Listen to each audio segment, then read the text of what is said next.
Good morning, everyone. My name is Keith Welks. I'm with the Pennsylvania Treasury Department. I want to thank you very much for joining us in this webinar, where it's our goal to introduce to you PennSEF, which stands for the Pennsylvania Sustainable Energy Finance Program. As I said, I'm with Treasury. We have a track record in Pennsylvania of helping to create innovative energy efficiency kinds of investments for us and programs for potential sponsors and participants. We're very excited about this new program and the potential it offers. In this particular situation, we're partnering with an organization named FREE, stands for the Foundation for Renewable Energy and Environment, as well as with Drinker Biddle and Becker Capital to launch PennSEF. PennSEF is intended to make low-cost capital available to support energy-smart improvements by the public sector, by schools, hospitals, and other nonprofits. This program is built on the backs of participating energy service companies and construction companies who agree to work within the parameters of the program. And as you'll hear during this presentation, those parameters are special. They've been designed by FREE, and they're intended to produce a much more positive dynamic between sponsors and construction companies. Today, the webinar is going to be led by Baird Brown from Drinker Biddle, by Dr. John Byrne from FREE and the University of Delaware, and by Ken Becker from Becker Capital. Pam Haig from FREE, whose name you'll see at the end of this presentation, is also on the phone with us. I do want to mention very quickly that we owe an enormous debt of gratitude to the West Penn Power Sustainable Energy Fund. All of the sustainable energy funds are supporting this effort and are participating in an advisory panel we've set up, and West Penn in particular has made a very generous grant to Treasury to enable us to conduct webinars like this and do all of the setup work to get us to the point where we actually can provide financing and technical assistance to programs. So with that, I'm going to stop and turn it over to Baird, who will lead you through the deck. Baird? Thank you, Keith. There we go. Now the clicker's working. Let me add my welcome to Keith's and launch right in. The program is built, as Keith says, around building a framework around ESCOs so that we can assure good results for the program participants. So we start that by doing a pre-qualification for local and national ESCOs through an RFQ process. That process is underway. The RFQ went out before Thanksgiving. We're expecting responses in the next couple of days, and we expect to have an initial pool of ESCOs who are qualified to participate in the program available to announce probably on our website in about another week. Once that has occurred, however, that's not the end. If somebody has an ESCO they want to bring to the party, they'll be able to do that later on. We provide standard documentation that does a couple of things.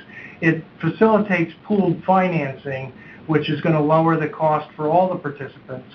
It will also, because of the weight of the number of participants in the program, we hope, our experience is that we can put terms in that agreement that are favorable to our participants, and the ESCOs are usually happy to join in and use that agreement. It's a transparent construction contract with a strong guarantee that spells out monitoring and verification in ways that John Byrne will describe in more detail later. The guarantee is based on energy and water savings alone, so that any operational savings, any deferred maintenance are really a bonus, and we expect people to, in effect, be able to have no money down and start saving money immediately.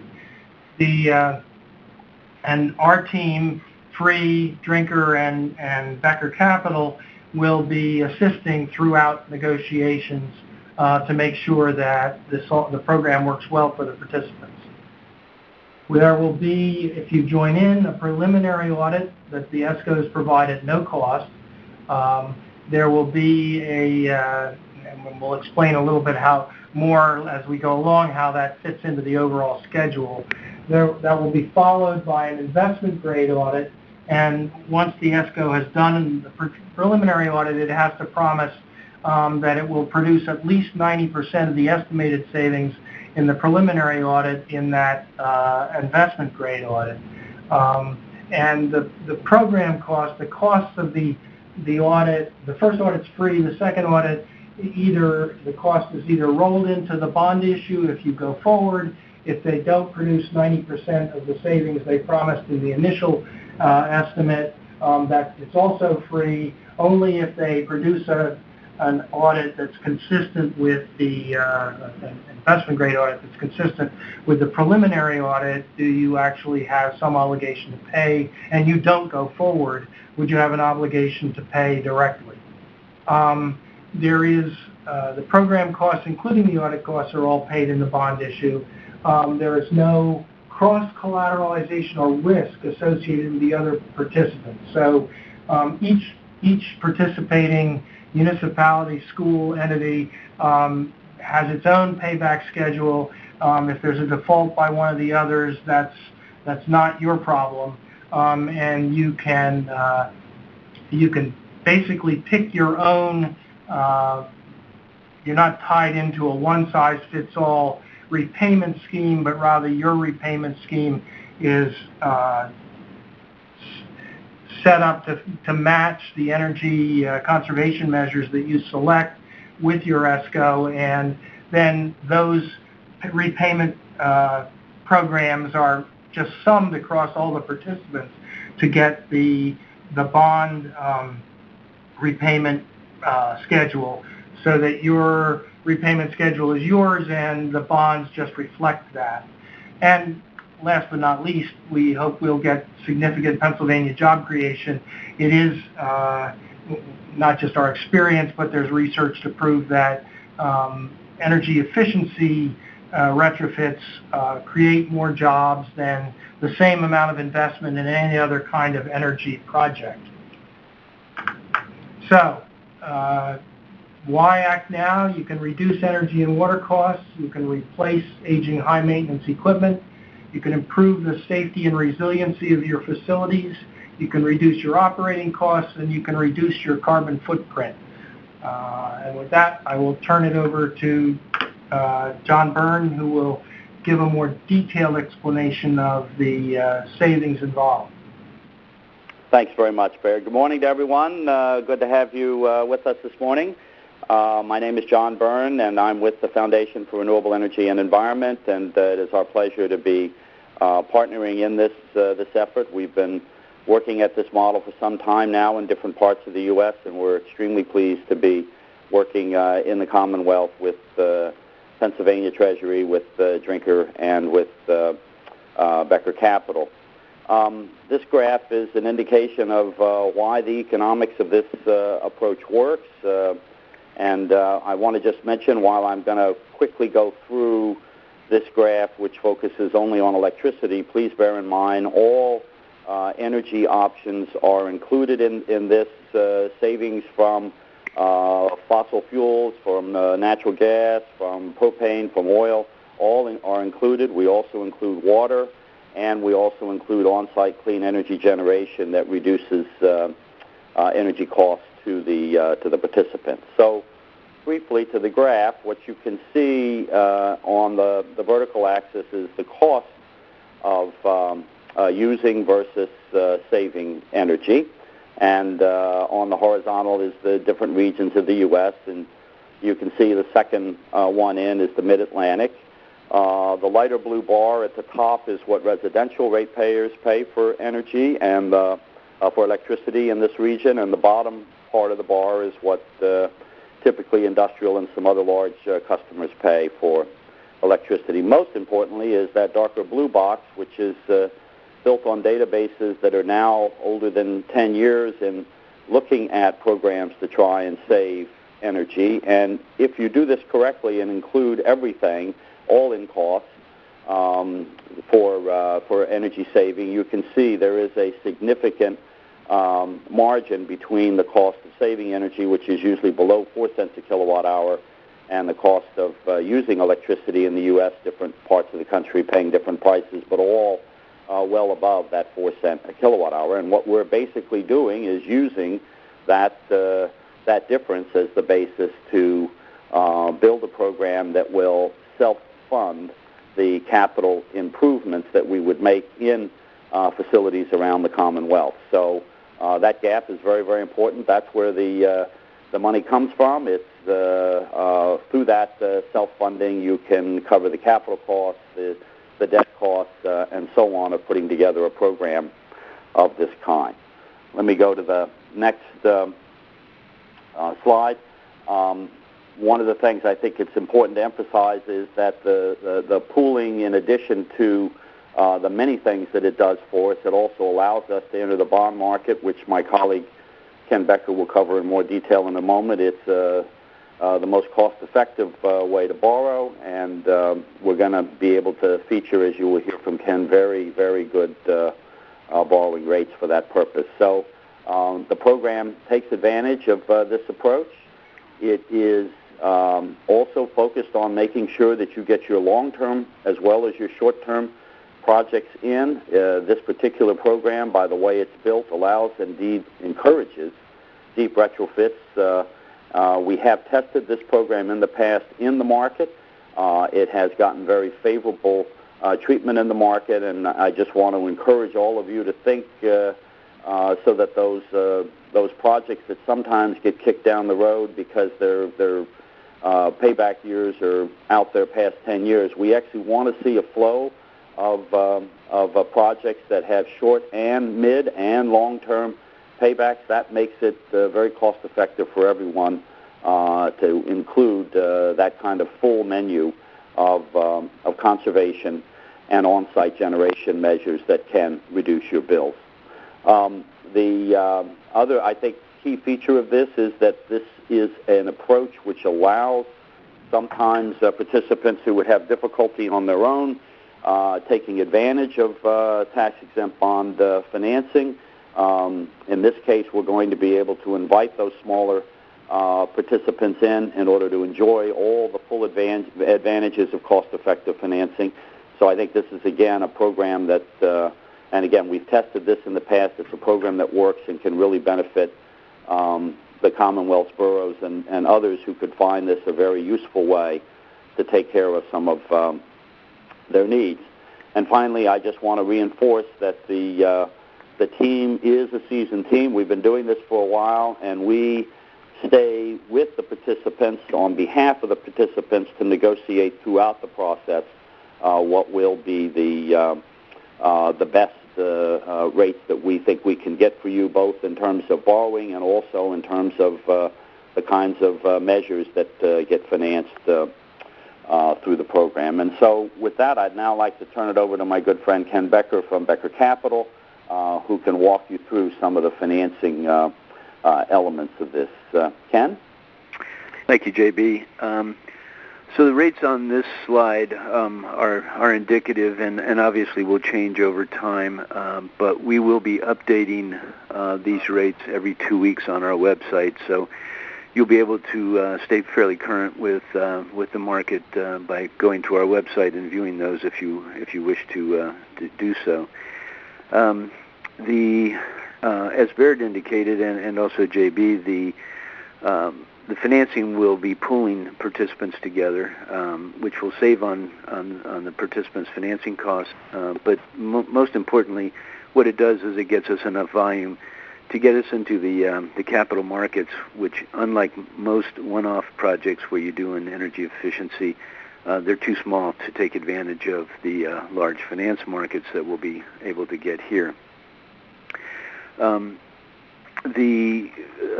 want to make it clear, too, that even though the participants are going to be pooled, that they will be grouped by credit within the pool so that you will not be penalized for being in a pool with lesser credits than yourselves. In addition, projects will not be cross-collateralized, so participants don't have to worry about other participants' performance.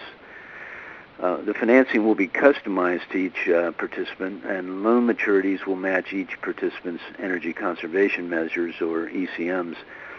So, for instance, if you have a 1-year payout ECM, that will receive a 1-year rate. A 5-year will receive a 5-year rate. etc., up to the longest term of 20 years. So in addition, if a participant has more than one ECM, and surely you will, then the rates will be combined to give you a blended rate for all of your ECMs. And lastly, for any of you that aren't familiar on this slide with some simple finance terms, just want to indicate to you that the rates here are quoted in basis points. So 100 basis points is equal to an interest rate of 1%. So 1 basis point is 1/100th of 1%. So if you look, for instance, at the 1-year tax-exempt AA rate, you would see that it would get an interest rate of 17 basis points, or 17/100ths of 1%. And obviously that's a low interest rate in anybody's book. If we could go to the next slide.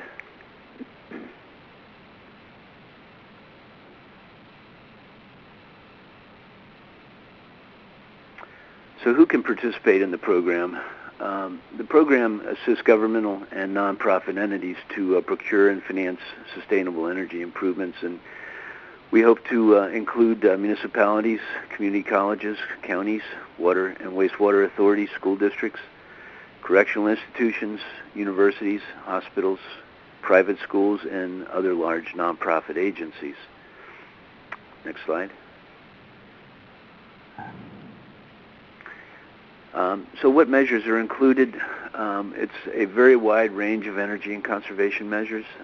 The measures do have to create more savings than the debt that it costs, but that's really the only factor in terms of determining what energy conservation measure is included.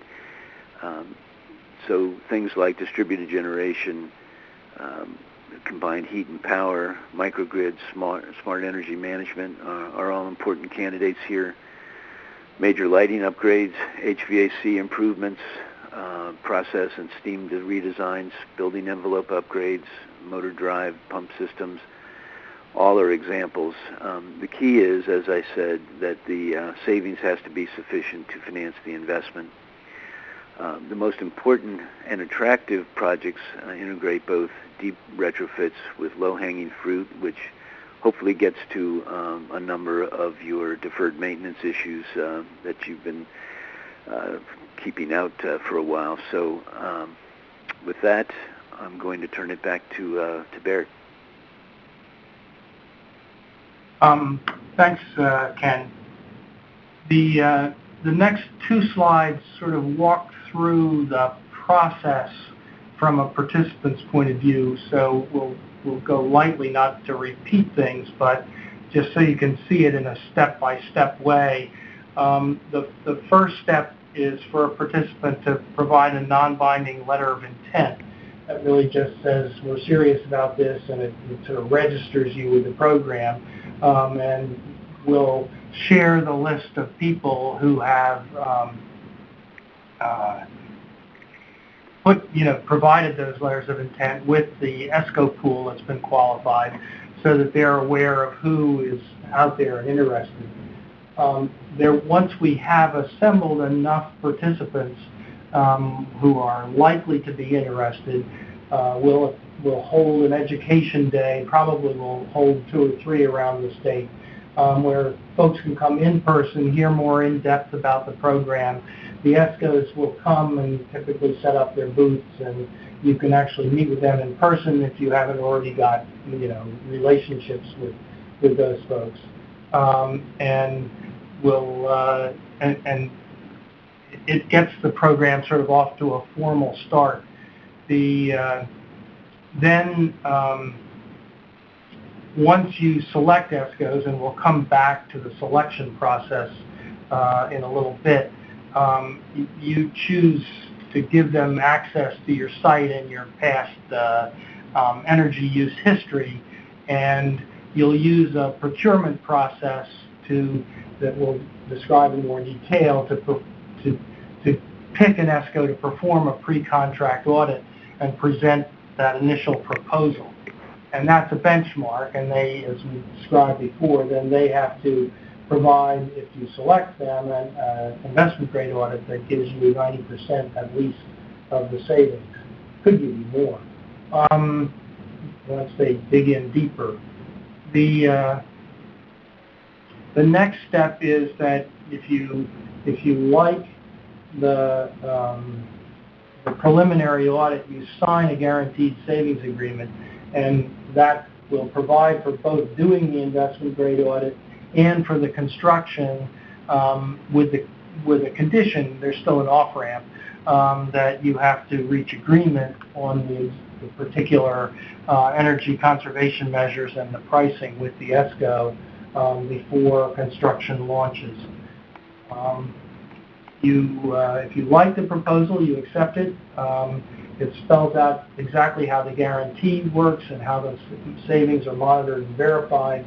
And that's a place where the free team has a lot of experience in terms of what ESCOs provide in terms of monitoring and verification, and we can make sure that they're not taking back in the measurement and verification schedule and the deep details what they've given in the contract and things like that, as we occasionally found to be true. Once you agree on the list of measures and construction is ready to start and financing has occurred, then all of the construction, of course, is conditioned on the financing occurring.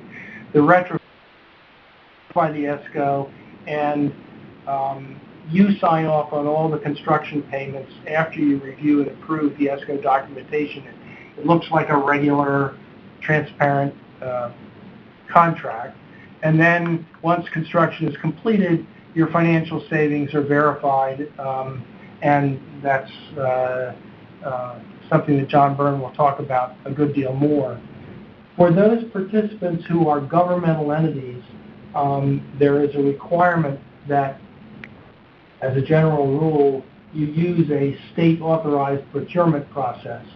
And fortunately for the program, the Pennsylvania Guaranteed Energy Savings Act provides a flexible procurement process that can be used that accommodates this notion of getting an audit first before you actually commit to construction, rather than trying to design something and price it before you've gone through that process. And we will provide forms and direction, although folks are free to, of course, lots of folks have done a lot of procurement and will have their own ways of doing things, but we're there to advise. But the point is that you'll go through a process and you're allowed to use multiple criteria, and one of those criteria can be, for example, that the ESCO has to be a qualified ESCO under the program and have agreed to all the rules of the program, the documents in the program. You'll select one ESCO to prepare a preliminary audit. This is still part of the procurement process. If you're satisfied with the preliminary audit, then you make a final selection and you actually publish that audit. That's a requirement of the statute, and you sign the Guaranteed Energy Savings Agreement. If you're not satisfied, you can exit the program at no cost, or you could turn to your next preferred ESCO from the procurement process. The financing, once we get a lot of folks who've been through the procurement process, either as a governmental entity or through whatever process you choose if you're not a governmental entity, selecting an ESCO, we've got enough projects to make a strong pool for the financing. Each participant will enter into not only the Guaranteed Energy Savings Agreement, you see the participant down there in the red box at the bottom, and the Energy Savings Agreement with the ESCO. They'll also sign a lease with the issuer of the bonds, which provides for making the payments that are less than the guaranteed savings. And based on the strength of those collective lease payments, the issuer will issue the bonds. It assigns all the payments under the leases to the trustee for the benefit of the bondholders. The bondholders buy the bonds, the proceeds are deposited with the trustee, and they're put into separate construction payment accounts so that each project is fully funded at the inception, as well as all the issuance costs and other costs of the bonds being paid off from bond proceeds. And so going forward, you know that your project is completely funded, assuming there are no, you don't choose to change things going forward. It's a fixed price construction contract. And so all there is to do is supervise and make sure it goes forward. There is one other feature which is shown on this schematic, which is the program agreement. That's an agreement that requires both the participant and the ESCO to report back to the program of savings that are being achieved and the jobs that are being created, so that the Commonwealth can see how the program is succeeding. The Guaranteed Energy Savings Agreement, we've talked about a fair amount as we went along. It'll be, it provides for the complete design, construction, and installation of the measures that a participant has selected. It provides for that guarantee and of savings, and it provides that generally speaking, the participant will assume operating responsibility at the top project time of completion. You could choose to make an operating arrangement with the ESCO. That's generally been what people have wanted to do, but it does provide that the ESCO will continue to provide the measurement and verification process as you go along. And to talk about that, I turn it back to JB.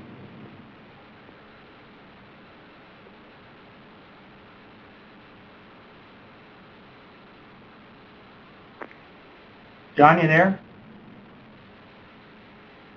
Yes, here I am. I'm sorry. Thanks very much, Baird. So let me quickly go through this so that we can get to your questions. We're really interested in those. Measurement and verification is very important for the participants.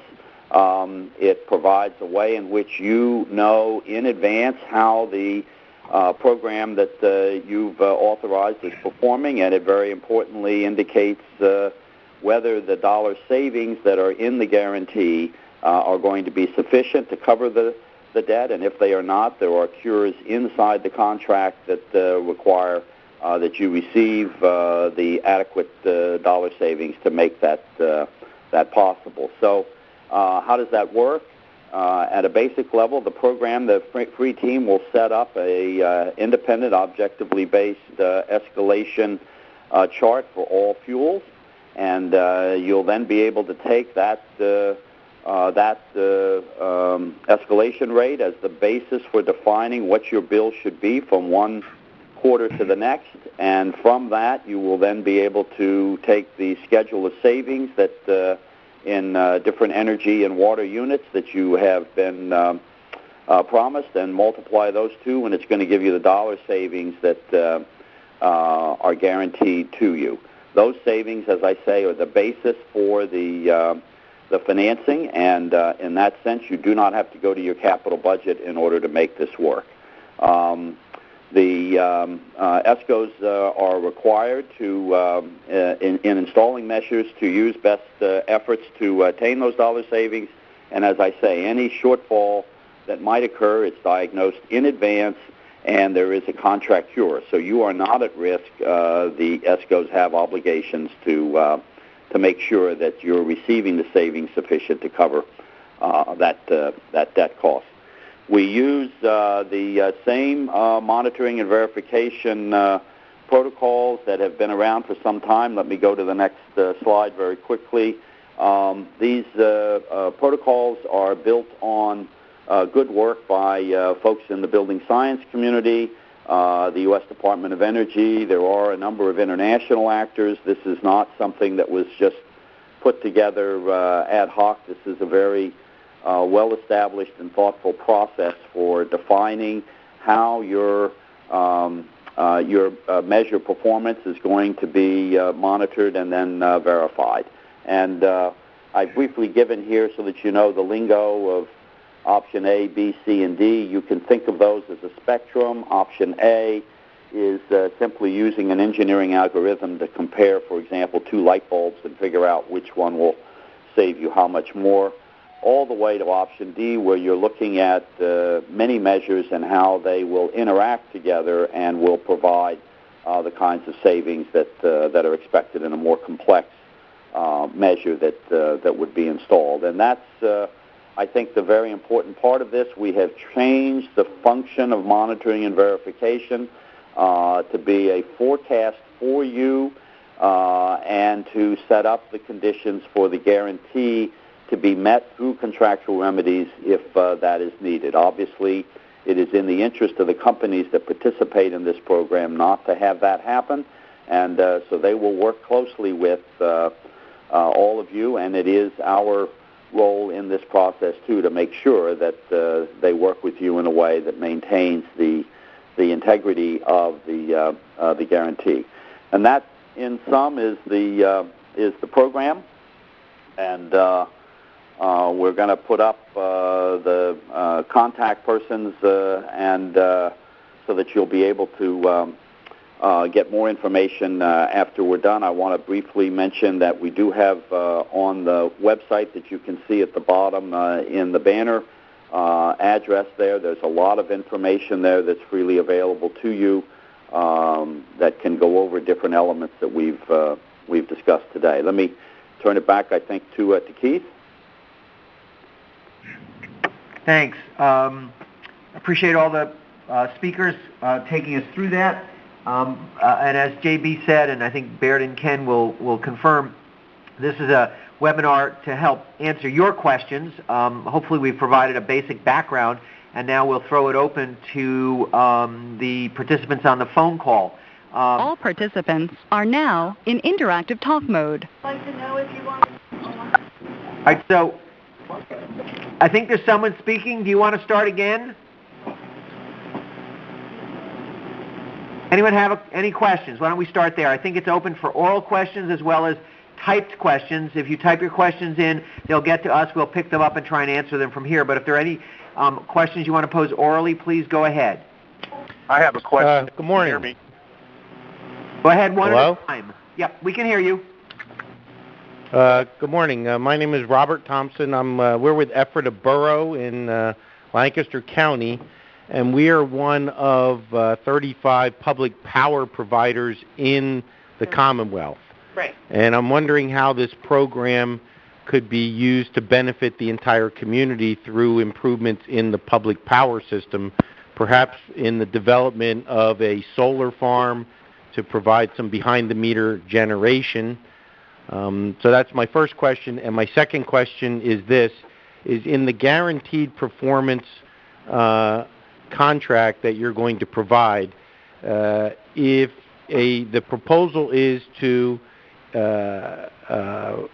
install new equipment, will your savings that you're guaranteeing provide an analysis of the new installation using high energy equipment versus a traditional?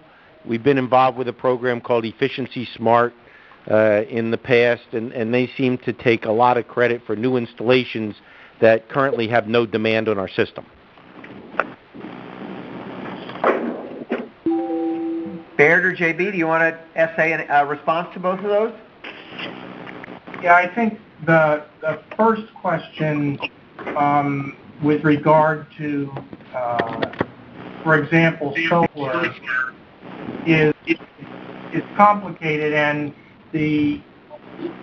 on the one hand, if a nonprofit or governmental entity wants to install solar as one of the measures, and they get a price quote per megawatt hour that's lower than your current retail rate, that's definitely savings. And although that would probably require financing with taxable bonds rather than tax-exempt bonds, as you can see, the rates for those were pretty good looking too.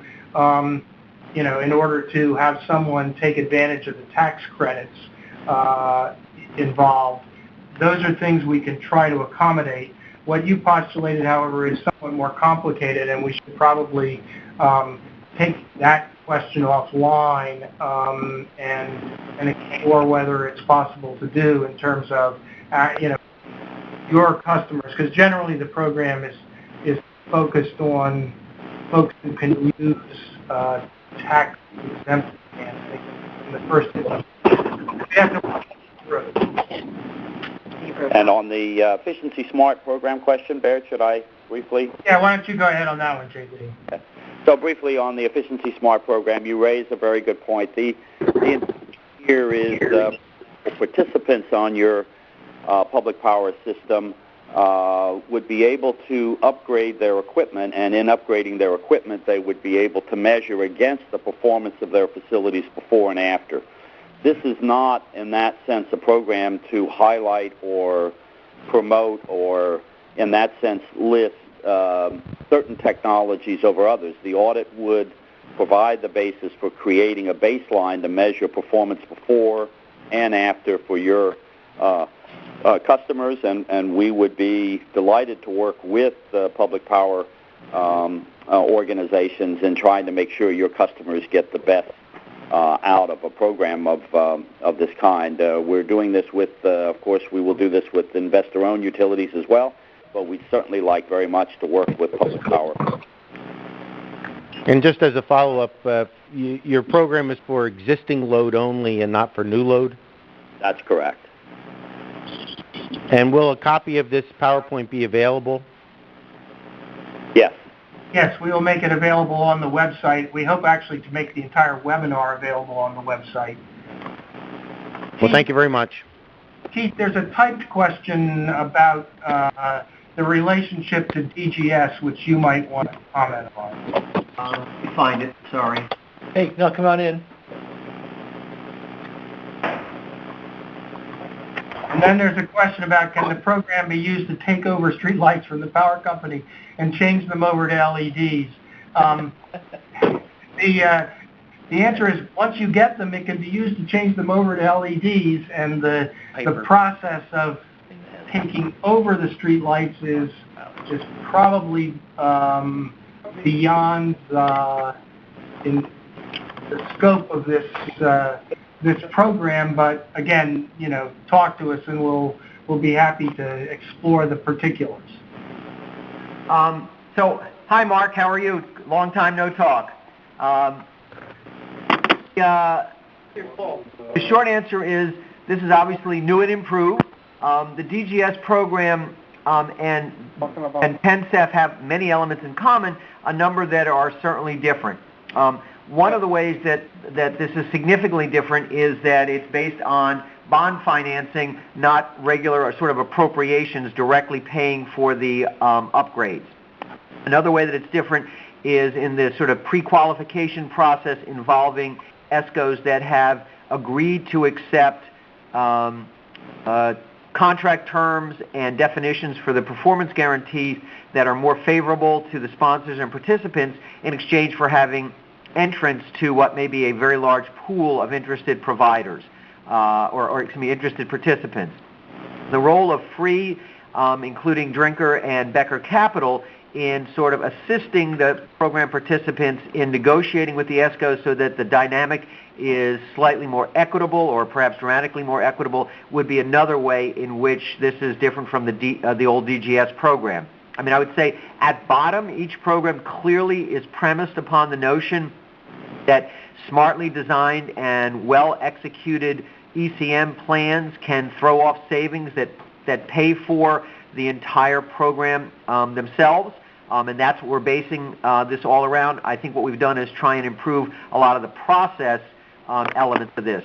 Finally, I would say we're actually working with, have had, I would say, extensive conversations. I don't want to use working with in the wrong sense. Extensive conversations with the architect of DGS's program, and have been following up on some suggestions and have a continuing dialogue with him. So we hope to benefit from any sort of learned wisdom that program has developed up until the time it sort of went into a period of dormancy. Okay, thanks, Keith. Hi, this is Libby Dotson. I have a couple questions. I'm working with a local government sector that has indicated to me, I worked with Penn State to do some audits, energy efficiency audits, and they mentioned the local government, which would be a participant in this situation, has mentioned that they've had some bad experiences in the past with ESCOs. In the many years that I've been working with both the school sector and local government sectors, I've heard that before. So there's a level of trust that would be important for this program. So my question to you is there a nonpartisan intermediary, if you will, that they would be able to go to outside of the ESCO? For example, say they enter into a contract, the local government enters into a contract, they select the ESCO.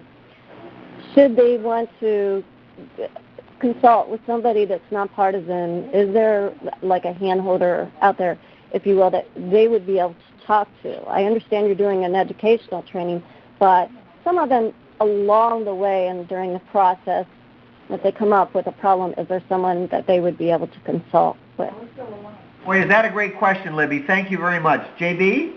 Yes, I would thank you very much for that question. We've heard these concerns, too, over the last 10 years and more, and I think they're valid concerns. The reason that we have set this program up is precisely to provide you that independent, objective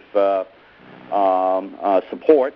The free team is there to work on behalf of the participants. So we're going to look at everything that's provided. We're going to independently benchmark, for example, the pre-contract audit through the investment grade audit. We're going to look at the kind of savings that are being projected. We're going to compare those against other databases to see if they match up.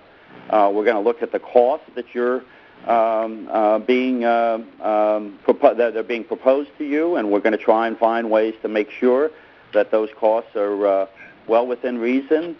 We are, in that sense, we are your independent, objective advocate, and we're there from beginning to end. That is a key difference in this program from what has been done in the past, and it is precisely to respond to the sort of concerns that you raised. Thank you for putting that forward, and it is a very important issue that we've seen, and in programs in different parts of the country, this is a much-needed option, and that's why we're really pleased to be able to do this in the Commonwealth. Yeah, and will you be able to work with the Act 129 programs as well, so that there's some coordination of efforts, so that that if you have measures and they can get rebates, that can be incorporated into the performance contract? Yeah, I'm going to let Baird cover a little bit of that, but yes, the short answer is that we have already begun discussion with the investor-owned utilities so that rebates and others would be put in to leverage the overall project for you, drive down your individual costs that way. So yeah, that is part of our process also, and of course the bidding process will encourage companies to make sure they bring that in too. Baird, can you elaborate a bit? Well, you've already said most of it. We're willing to work with other sources of funding in general. I mean, in the Act 129 rebates in particular, but any other source of funding, and in particular, if there's a solar proposal, Treasury, no longer Treasury grants, but investment tax credits, and making sure that you can take advantage of other sources of funding and put them together. I would go back and just add to what J.D. said about the program being designed to act as a trusted advisor. Having said that, many participants may already have trusted advisors, engineering firms or others that they work with. We are not seeking to displace those relationships. We're happy to work with folks that are already working with you. So on the one hand, if you don't feel like you've got the right people to hold your hand, we'll do that. But on the other hand, we're happy to work with folks that you're already working with. Some folks have already done preliminary audits and then sort of stalled out. There are a lot of different stages at which people may be, and we're happy to sort of take folks where they are and try to help them fit into the program at the right stage. I missed the beginning. Did you say when the participants will be able to start taking advantage of this program? Because I'm working with some of the local governments now that actually are going to be implementing some of the measures, and I might be able to get them signed up. When will you start have the ESCOs available through the list? The ESCOs list will be available within about 2 weeks. There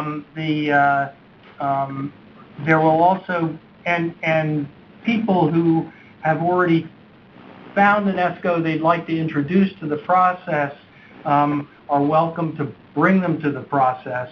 And then if you're a governmental agency, you're still going to need to go through a formal procurement. But so either way, the ESCOs, the preliminary list of ESCOs will be available promptly. How fast we can bring all of this to financing so people can start bringing in start implementing measures will depend on how fast we can build a pool that's big enough for a bond issue.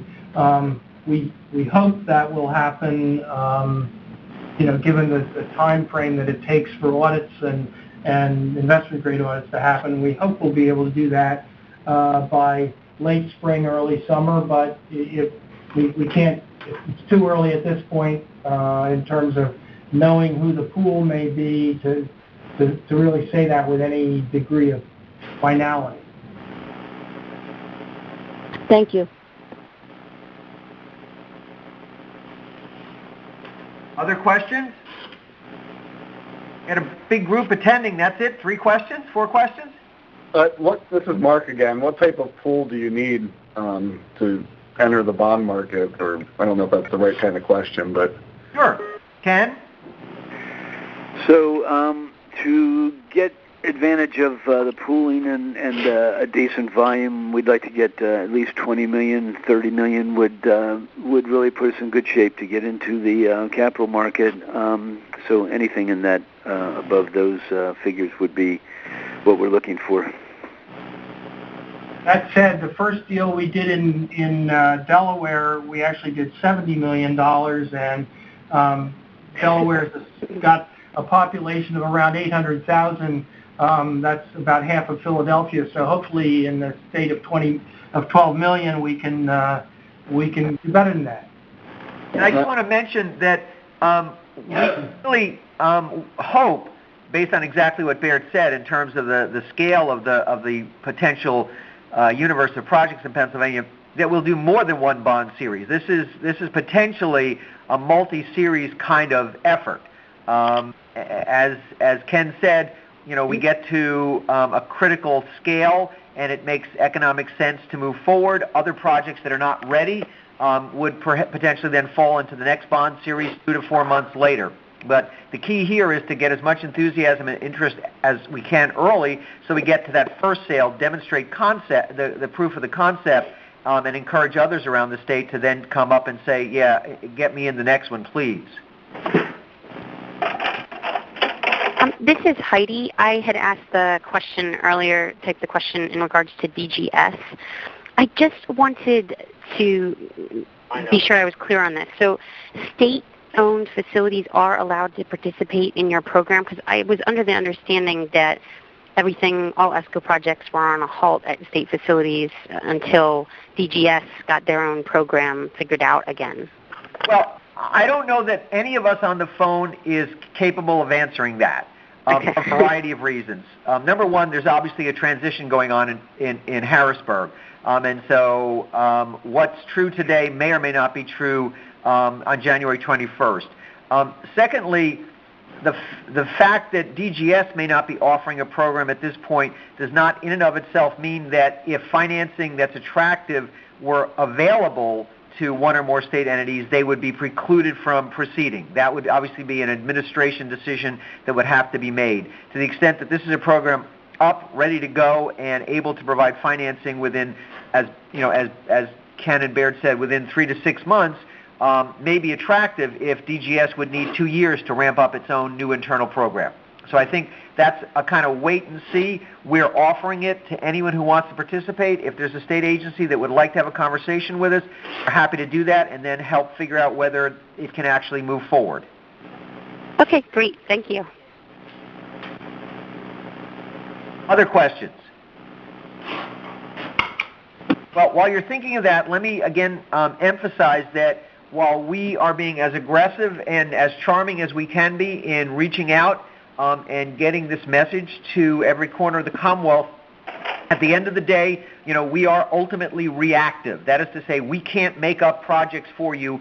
We can't show up on your doorstep and say, you are interested, let us tell you how to do it. We need some response from each of you in the form of a contact to Pam or Pat Shaughnessy, whose information you saw, or if you know how to find me at Treasury or anyone else that you hear on the phone, to tell us that you have thought about this before, that you've already done some preliminary work, that you've done no preliminary work, but you'd like us to explain what the first step would be for you to go forward. Just make that call or send us that email.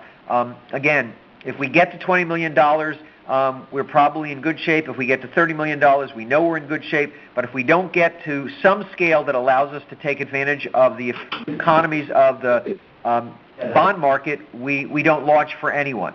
So we are ultimately dependent on you, and we want to be as responsive to any level of interest that you can demonstrate. Other questions before we wrap this up? Yes, sir, I have a question. My name is Michael Studer with Advanced Technologies and Land Services. Can you hear me? Yep. Go ahead, Michael. I was wondering, I'm working with a local school district, and I've been awarded the PETA grant, Pennsylvania Energy Development Authority grant for solar. And how would it work in when it's a private person like we have a farm working with the school? Would the school have to apply for this funding, or how would that work? Well, Baird, you've done this before. I probably have a sense, but I'd rather have you do it right. Okay, well, I don't know the details of whether you're working with the farm as a location of the solar array, whether you're working with a yes, farm. Yes, sir, that's correct. Oh, okay. So I don't think there's, but the school would nonetheless be the owner of the array? Correct. Yeah, no, absolutely, we can work with that. There's no reason why it's not. It's sort of what the school can do. If it can do it, we can fund it. Kind of it would be the broad answer. I mean, Baird, am I correct? In some sense, this is analogous to the Act 129 question, in the sense that if the school has a PETA grant, that's like a head start on their total funding. If it doesn't cover the entire cost, we would be a place the school could turn to finance the rest, with the thought that with so much of it already covered by the PETA grant, the guarantee ought to be easily paid. Well, yeah, but this isn't so much, I think, about funding as to whether a facility that's not located on the school's property counts. And the measurement and verification with respect to solar is a different question than measurement and verification for building improvements, where you really need an existing building. Where you're comparing on the solar is with what's your price under your new your new arrangement, right.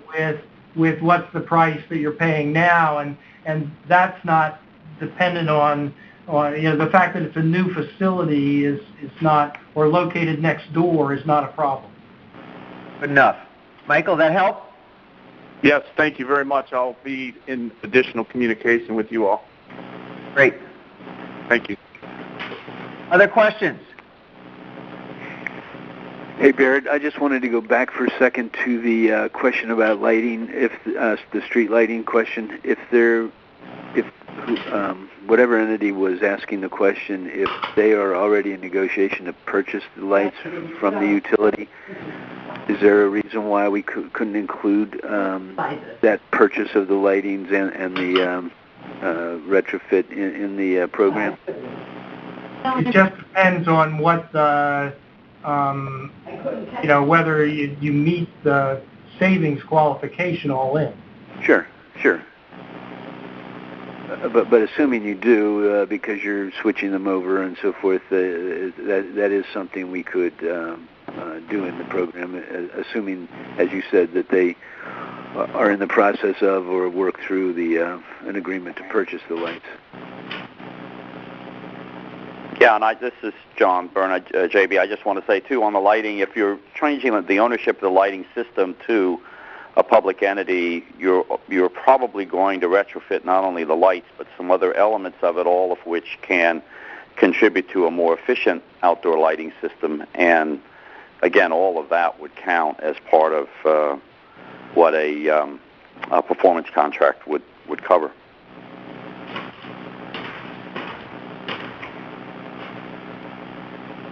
Any other questions? Gentlemen, do we agree that this is a good time to wrap this up? Sounds good. Yes. Any last and best thoughts? Just thanks to everyone for participating, and we look forward to hearing from you. Exactly right. So thanks all. We won't take up any more of your time, but we do hope to have an opportunity to talk to you in greater detail individually. Please let us know.